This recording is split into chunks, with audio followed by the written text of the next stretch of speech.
নমস্কার বন্ধুরা, আজকে আমি চলে এসেছি আর একটা অন্যরকম সিনেমার কাহিনী ও তার আলোচনা নিয়ে। এই সিনেমাটি খুবই একটা আলাদা ক্যাটাগরির সিনেমা, আর এই সিনেমাটি মুক্তি পেয়েছিল 2013 সালে। এই সিনেমাটার নাম হচ্ছে কসমিক সেক্স, যে সিনেমাটি 2013 সালে মুক্তি পেয়েছিল। আর সিনেমাটির পরিচালনা করেছিলেন অমিতাভ চক্রবর্তী।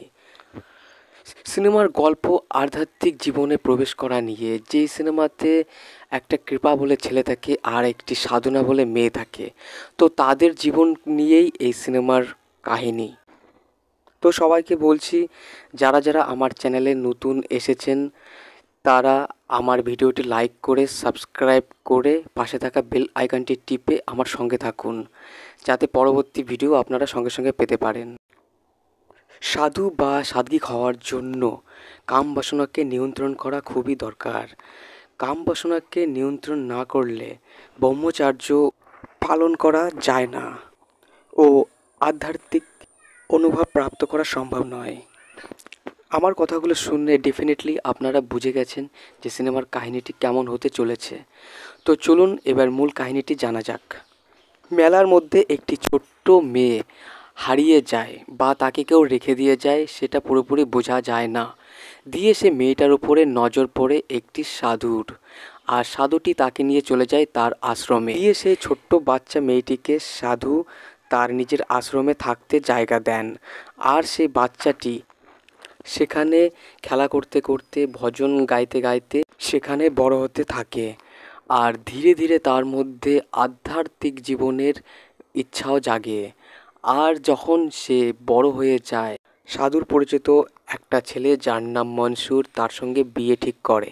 কিন্তু সাধনা এতে আপত্তি জানায়, সে বিয়ে করতে চায় না।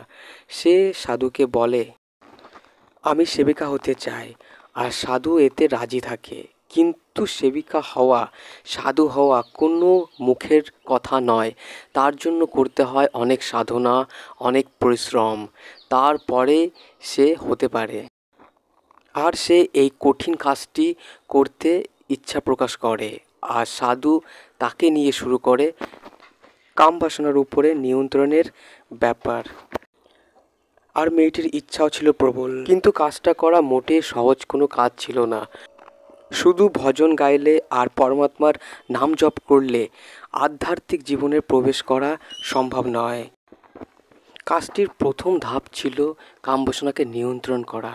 আর এই কামবাসনাকে না লুকানো যায়, না এর থেকে পালানো সম্ভব।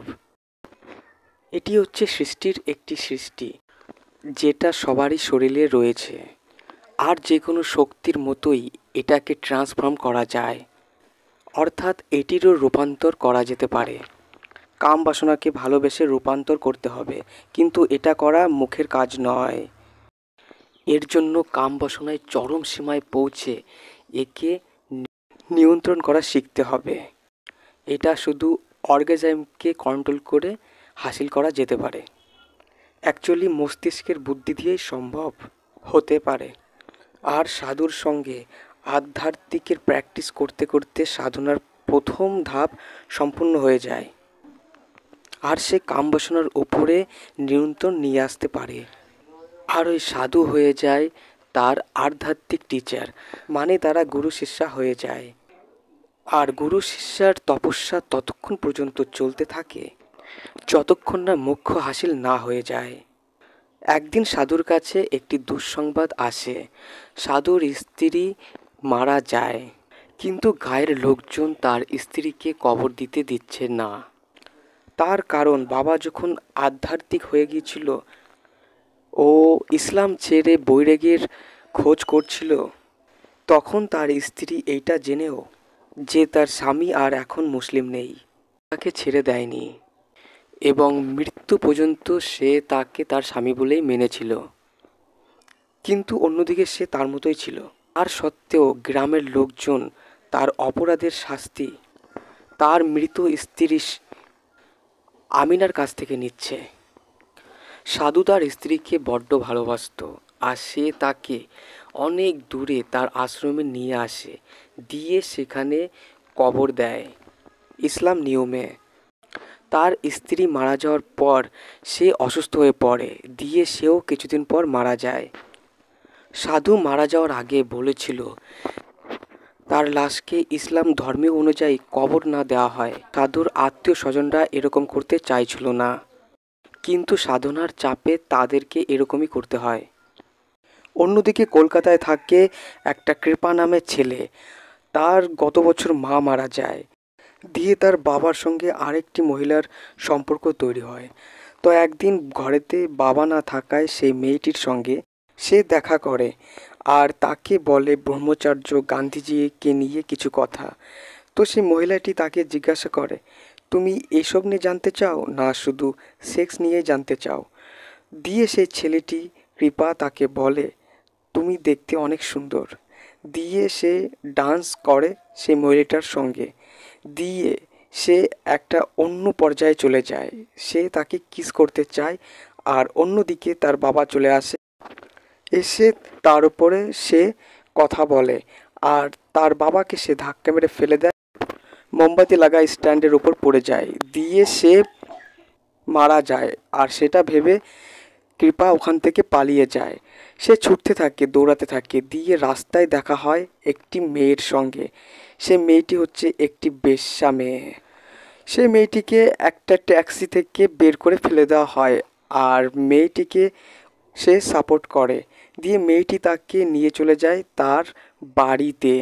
তো বাড়িতে নিয়ে যাওয়ার আগে গাড়িতে বসে মেয়েটি তাকে কিছু কথা বলে আর ছেলেটি বলে যে আমি আমার বাবাকে খুন করে এসেছি, কিন্তু মেয়েটি তার এই কথায় কিছু মনে করে না আর সে তাকে নিয়ে যায় তার বাড়িতে।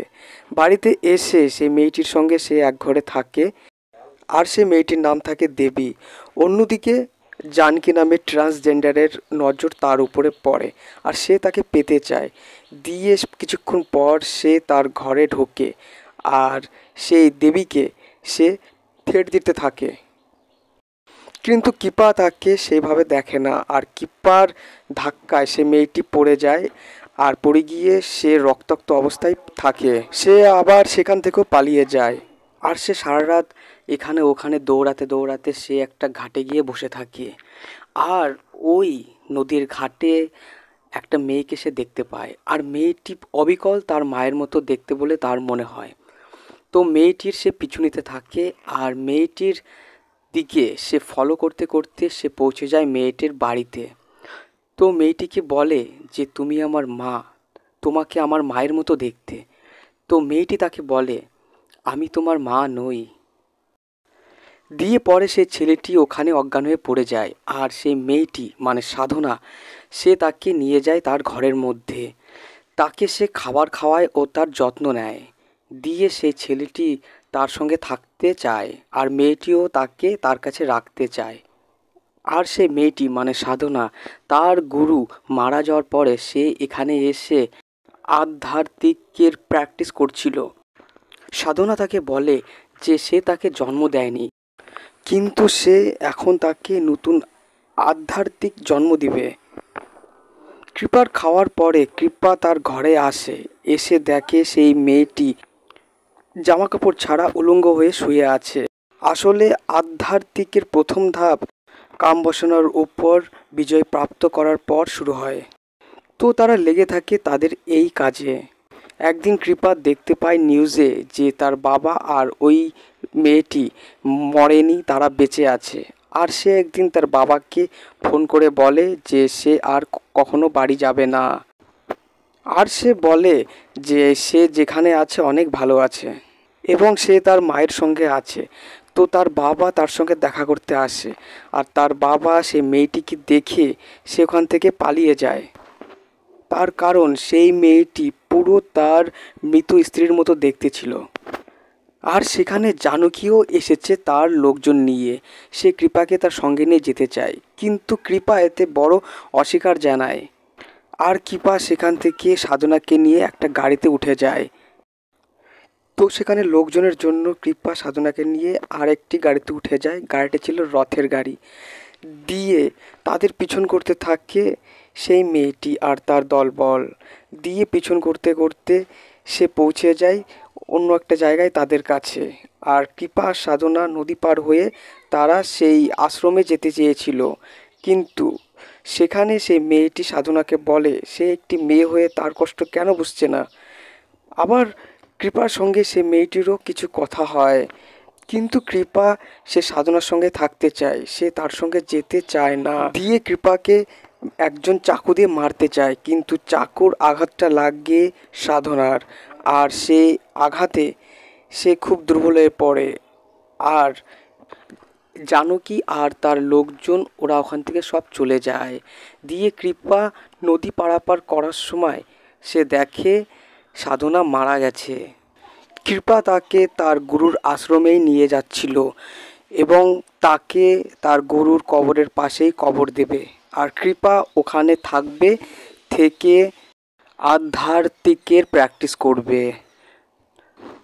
তো ফ্রেন্ডস, এই ছিল সিনেমার সংক্ষিপ্ত আলোচনা। আশা করি আপনারা এই সিনেমার মূল কাহিনীটি বুঝতে পেরেছেন।